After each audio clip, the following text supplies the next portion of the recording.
Hello நண்பா நண்பீஸ். Vijay Devarakonda ஆக்டிங்கில் next தேட்டர்ஸில் வரப்போகிற VD14க்கு ரணபலின்னு title வச்சுருக்காங்க. அதுக்காக ஒரு வீடியோ ரிலீஸ் பண்ணியிருக்காங்க. வீடியோ பார்க்க இது ஒரு பீரியாடிக் ஆக்ஷன் த்ரில்லராக இருக்கும்னு தோணுது. வீடியோ லிங்க் டிஸ்கிரிப்ஷனில் தரேன், செக் பண்ணி பாருங்கள். படம் கம்மிங் செப்டம்பர் 11 தேட்டர்ஸில் ரிலீஸ் ஆக போகுது. அட்டகத்தி தினேஷ் ஆக்டிங்கில் அடுத்த தேட்டர்ஸ் ரிலீஸ் ஆக போகிற படம் தான் கருப்பு பல்சர். இப்போ படத்தோட ட்ரெய்லர் ரிலீஸ் பண்ணியிருக்காங்க. இது ஒரு ஹாரர் ஆக்ஷன் த்ரில்லர். படம் கம்மிங் Jan 13 தேட்டர்ஸில் ரிலீஸ் ஆக போகுது. ட்ரெய்லர் இங்கே டிஸ்கிரிப்ஷனில் தரேன், செக் பண்ணி பாருங்கள். சித்தார்த் அண்ட் யோகி பாபு ஆக்டிங்கில் நெக்ஸ்ட் வரப்போகிற படத்துக்கு ரவுடி அண்ட் கோன்னு டைட்டில் வச்சுருக்காங்க. அண்ட் இதுக்கு ஒரு ஃபர்ஸ்ட் லுக்கும் ரிலீஸ் பண்ணியிருக்காங்க.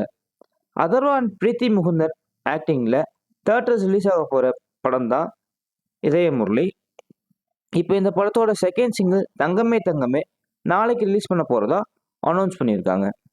ஃபைனலி தளபதி ஃபேன்ஸ் எல்லாம் ஈகராக வெயிட் பண்ணிட்டு இருந்த நாள் வரப்போகுது. ஆமாங்க, இன்னைக்கு ஜனநாயகன் படத்தோட கேஸ்க்கு மார்னிங் 10:30க்கு தீர்ப்பு சொல்ல போகிறாங்க. ஸோ ஆல்மோஸ்ட் இன்னைக்கு ஈவினிங்குள்ள ப்ரொடக்ஷன் சைடில் இருந்து ரிலீஸ் டேட் அனௌன்ஸ்மெண்ட் அஃபிஷியலாக வந்துடும். வெயிட் பண்ணி பார்ப்போம். இந்த அப்டேட்ஸ்லாம் உங்களுக்கு பிடிச்சிருந்தா லைக் பண்ணுங்கள், ஷேர் பண்ணுங்கள். மறக்காமல் ஃபன் ஜோன் என்டர்டெயின்மெண்ட் மீடியாவை சப்ஸ்கிரைப் பண்ணிடுங்க.